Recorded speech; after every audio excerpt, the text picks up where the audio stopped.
आज हम लोग केमिकल काइनेटिक्स का छठा लेक्चर, 6th लेक्चर देखेंगे। इससे पहले हम लोग lecture 1, lecture 2, lecture 3, lecture 4, lecture 5 देखे। लेक्चर 5 में हम लोग ऑर्डर ऑफ रिएक्शन का लास्ट में एग्जाम्पल देख रहे थे। उसमें क्या देख रहे थे कि अधिकांश रिएक्शन में ऑर्डर और मोलिकुलरिटी दोनों बराबर हो रहा था। लेकिन हम आपको बताए थे कि नहीं, हमेशा जो है ऑर्डर और मोलिकुलरिटी समान नहीं होता है। तो हमारे पास कुछ ऐसा एग्जाम्पल है, उसको हम लोग देखेंगे। एग्जाम में भी पूछता है जिसमें ऑर्डर और मोलिकुलरिटी सेम नहीं होता है।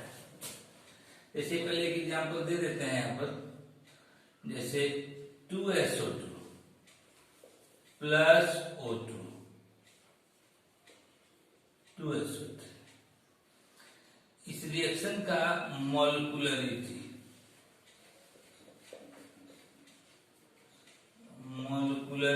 Of reaction 3 and order of reaction. देखिए, ऑर्डर ऑफ रिएक्शन के लिए हम लोग रेट ऑफ रिएक्शन का, लॉ ऑफ मास एक्शन का यूज करेंगे। Rate of reaction is directly proportional to product of concentration of reactants. इसका कोएफिशिएंट 2 है, पावर 2 लेंगे। इसका कोएफिशिएंट कुछ नहीं, 1। ये बैलेंस केमिकल रिएक्शन है, 2 सल्फर 2 सल्फर, 2 दूनी 4 2 6। ठीक है, ये मोलिकुलरिटी के लिए कोई टेंशन नहीं, जो 2 और 1 है तो 3 हो गया। लेकिन ऑर्डर ऑफ रिएक्शन के लिए हम लोग को लॉ ऑफ मास एक्शन का यूज करके लिखना पड़ रहा था। तो 2 और 1 3, इस तरह से सम क्या है, 2 और 1 3। इसलिए इसका ऑर्डर ऑफ रिएक्शन क्या होगा, 3 होगा। लेकिन हम आप लोग को लास्ट लेक्चर में बताया कि नहीं, सेम हो गया, लेकिन ऑलवेज सेम नहीं होता। Order and molecularity of reaction are not always same, हमेशा सेम नहीं होता है। तो कब सेम नहीं होता है, इसका एक एग्जांपल है हम लोग के पास, hydrolysis of ester. Hydrolysis of ester, ester का जल अपघटन, ईस्टर का जल अपघटन। इसी में क्या है इसका reaction, CH3COO-C2H5 Easter plus water.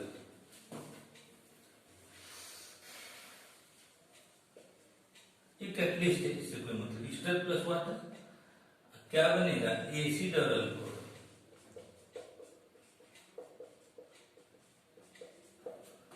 हमको इस रिएक्शन का मोलिकुलरिटी तो डायरेक्ट निकलता है, तो मोलिकुलरिटी पहले लिख देंगे। मेन हमको ऑर्डर ऑफ रिएक्शन देखना है। जैसे इसमें मोलिकुलरिटी और ऑर्डर सेम है, लेकिन यहाँ दिखाना है कि नहीं, मोलिकुलरिटी और ऑर्डर क्या होगा, डिफरेंट। और इस तरह के रिएक्शन का एक नाम दिया जाता है, उसका नाम है pseudo first order reaction.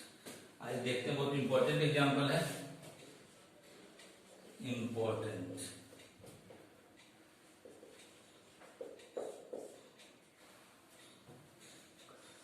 Molecularity of reaction, molecularity of reaction इसका 2 होगा। क्यों, 2 मोलिक्यूल रिएक्शन भाग रहा है, रिएक्शन बैलेंस। लेकिन ऑर्डर ऑफ रिएक्शन के लिए क्या करना है,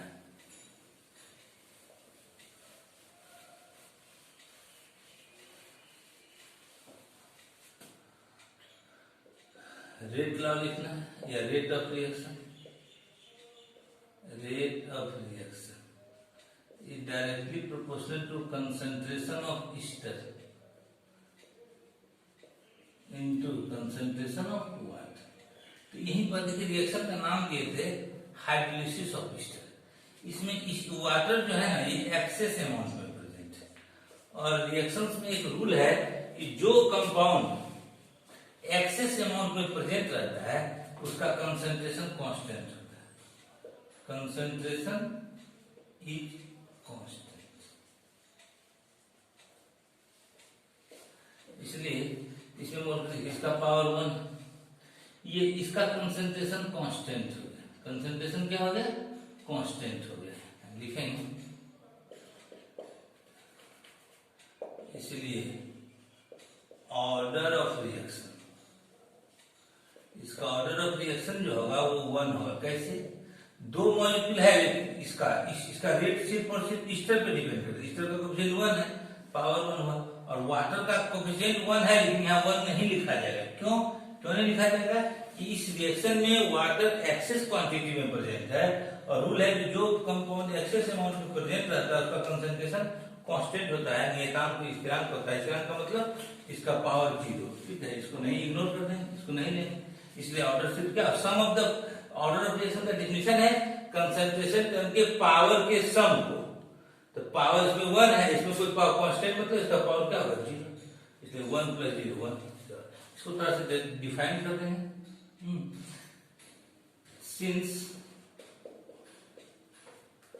since water is present in excess bracket में large quantity, water is present in excess in large quantity, water is present in excess of large quantity, excess a large quantity in this reaction. So water is present in excess a large quantity in this reaction. So the concentration of water is constant. So the concentration of water is constant. Hence the rate of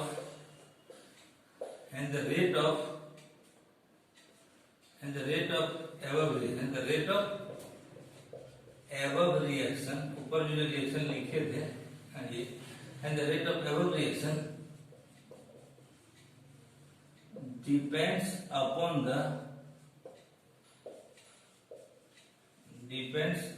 the concentration of,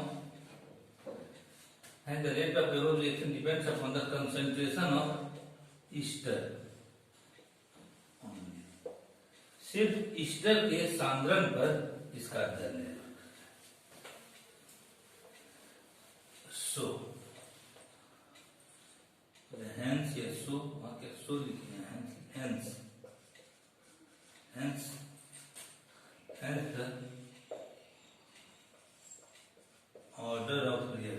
the order of reaction is 1.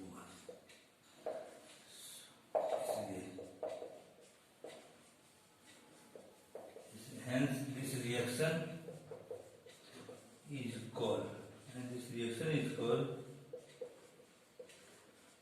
reaction is called pseudo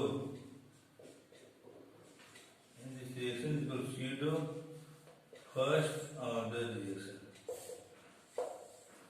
Hence this reaction is called pseudo first order. इस तरह के reaction को क्या कहते हैं?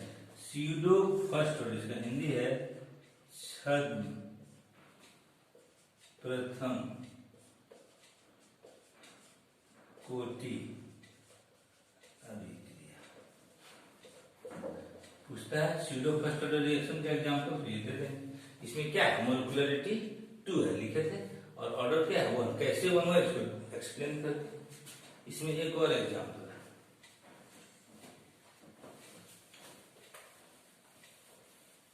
Second example एक और है इसी तरह का, हाइड्रोलाइसिस ऑफ सुक्रोज।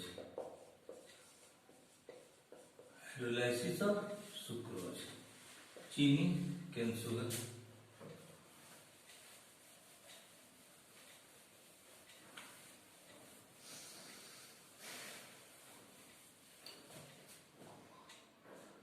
C12H22O11, इसका रिएक्शन वाटर से, यहाँ भी वाटर एक्सेस क्वांटिटी में, इससे बनेगा ग्लूकोज और fructose, C6H12O6 plus C6H12O6। C6H12O6 इसका नाम है ग्लूकोज। दूसरे का भी फॉर्मूला सेम है लेकिन इसका नाम होगा फ्रुक्टोज। स्ट्रक्चर अलग अलग। ये वाटर ये एक्सेस क्वांटिटी में, ये है हमारा सुक्रोज।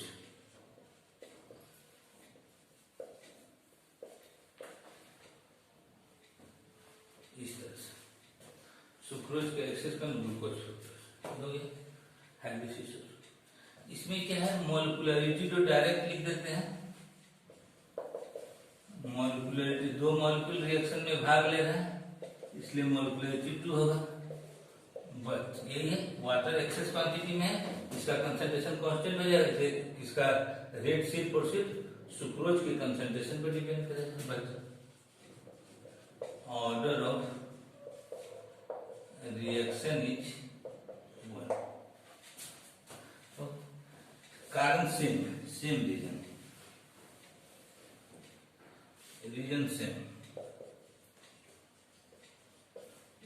Same as above. ठीक है। So this reaction is also called, so this reaction is also called pseudo first order reaction. So this reaction is pseudo first order reaction. So this reaction is also called pseudo first order reaction. इस तरह के reaction को क्या करते हैं, pseudo first order reaction करते हैं। इस तरह से हम लोग ऑर्डर ऑफ रिएक्शन का ये जो एग्जांपल था एकदम बहुत इंपॉर्टेंट एग्जांपल है, ऑब्जेक्टिव में भी आ सकता है। इसके बाद हम लोग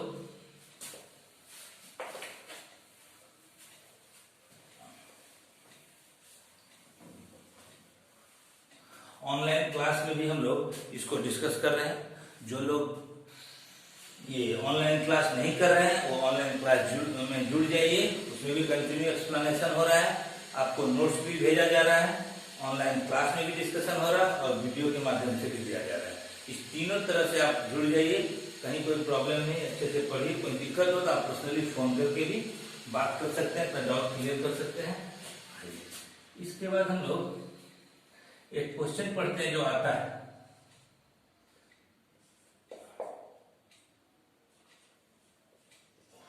मॉलिक्यूलरिटी ऑफ रिएक्शन भी पढ़ लिया, ऑर्डर ऑफ रिएक्शन, दोनों में डिफरेंस क्या है, what is the difference, what is the difference between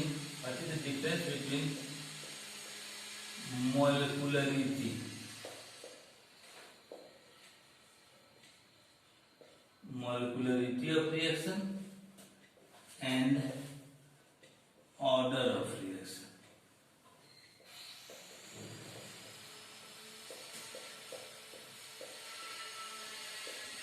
अभिक्रिया की अनुक्ता तथा अभिक्रिया की कोटि में क्या अंतर है। हम लोग ऑनलाइन क्लास में भी साथ साथ चल रहे हैं, इसका आंसर हम दे चुके हैं। ठीक है, एक बार फिर से समझिए, नोट्स में भी है, नोट्स से भी आप इंग्लिश हिंदी माध्यम में दिया हुआ है, उसको आप पढ़ सकते हैं। देखिए इसमें क्या कहा जा रहा है। पहला डिफरेंस तो हो जाएगा कि मोलिक्युलरिटी का डिफिनेशन कि the total number of molecules take part in a chemical reaction is called molecularity of reaction. Order of reaction sum of the power of concentration terms in the rate equation. इसका अर्थ किसी रासायनिक अभिक्रिया में भाग लेने वाले कुल अणुओं की संख्या को अभिक्रिया के अनुसार मोलिक्युलरिटी कहते हैं। ऑर्डर वेग समीकरण में सांद्रण पद के पावर के योगफल को order, the sum of the power of concentration term in the rate equation is called order of reaction. पहला। दूसरा, मोलिक्युलरिटी जो थ्योरेटिकल है, मतलब जो दिखता है वो हो जाता है, लेकिन ऑर्डर ऑफ रिएक्शन एक्सपेरिमेंटल है। किसी किसी में तो होता है कि जो मोलिक्युलरिटी हुआ वही ऑर्डर हुआ, लेकिन किसी किसी में एक्सपेरिमेंटल कहने का मतलब कि मोलिक्युलरिटी 2 हुआ, लेकिन वाटर का कंसंट्रेशन कांस्टेंट होने के कारण उसका ऑर्डर जो है 2 नहीं होकर 1 हो जाता है। ठीक है, तो एक में लेकिन दोनों का डिफिनेशन, दूसरा में मोलिक्युलरिटी थ्योरेटिकल, ऑर्डर एक्सपेरिमेंटल। तीसरा, मोलिक्युलरिटी कैन नेवर बी जीरो, कहीं दिखाया नहीं है कॉपी में, किसी रिएक्शन का मोलिक्युलरिटी 0 नहीं होता है और ऑर्डर ऑफ रिएक्शन 0 हो सकता है। डिफरेंस है। इसके बाद हम लोग रेट लॉ इक्वेशन लिखने के लिए पढ़े। रेट लॉ इक्वेशन, जैसे कोई इक्वेशन दे दिया, जैसे SO2 प्लस O2 2SO3, इस तरह से है। इसका कह रहा है rate law equation. Rate law equation ऐसे लिखना, rate of reaction is directly proportional to product of concentration of reactants. ये हो गया। इसी में क्या करेंगे, रेट इक्वेशन में rate is equal to proportional हटा तो इक्वल टू कांस्टेंट। कहीं भी प्रोपोर्शनल हटता है तो एक कांस्टेंट आता है, कि इनटू SO2 इनटू, ये हमारा इसी को कहते हैं रेट इक्वेशन। रेट इक्वेशन, ठीक है, या इसी को रेट लॉ भी बोलते हैं। इसी में कुछ होमवर्क किए थे, हाँ, इसी तरह का रेट लॉ लिखना है। जैसे N2 प्लस 3H2, बैलेंस होना चाहिए reaction, 2NH3 H2 plus I2 2HI, तीसरा CH3COOH plus C2H5OH arrow CH3CO, acid और अल्कोहल मिलके ईस्टर और वाटर बनाता है। इसका भी इसी तरह से प्रोपोर्शनल आके कांस्टेंट करके इसी इसको लिखे हैं, उसी तरह से फिर हुआ। एक और लिख लीजिए PCl5 PCl3 प्लस, ये सब का रेट लॉ इक्वेशन आप लिख सकते हैं।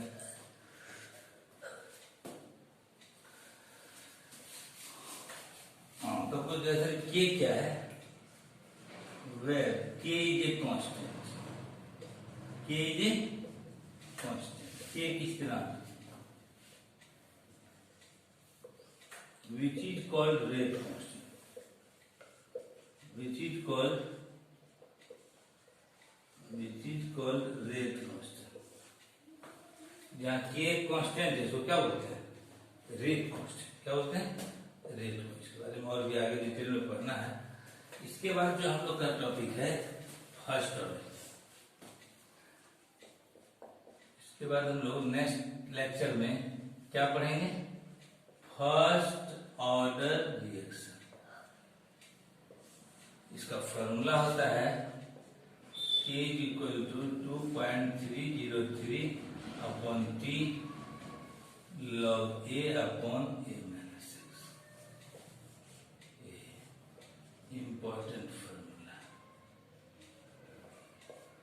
ठीक है। आज इतना। इस तरह से लेक्चर को देखिए, पीछे के सारे लेक्चर को देखिए आप लोग, फर्स्ट सेकेंड थर्ड फोर्थ 5 तभी 6 देख लीजिएगा, इसमें भी होगा। अब हम लोग का न्यूमेरिकल पार्ट स्टार्ट है। इसमें फर्स्ट ऑर्डर रिएक्शन में हम लोग को बहुत सारा न्यूमेरिकल्स बनाना है। न्यूमेरिकल्स के लिए ये फॉर्मूला दिया गया है। इस फॉर्मूला को हम नेक्स्ट क्लास में डिराइव भी करेंगे, इसको नोट्स भी देंगे, इसका डेरिवेशन दे देंगे। ऐसे डेरिवेशन आ भी सकता है, पिछली बार एक बार तो आया भी है 2 साल पहले, ठीक है। ओके, तो हम लोग फिर नेक्स्ट लेक्चर में मिलते हैं। आप लोग को एक बार फिर से काइंडली रिक्वेस्ट है कि फर्स्ट सेकेंड थर्ड फोर्थ 5 देखने के बाद तब 6 लेक्चर देखिए, नोट्स भी बनाना स्टार्ट कर दीजिए। ऑनलाइन क्लास जरूर ज्वाइन कीजिए। इनको आईडी पासवर्ड नहीं है वो फोन करके ले लीजिए, क्लास में जुड़ जाइए। Okay, that's all.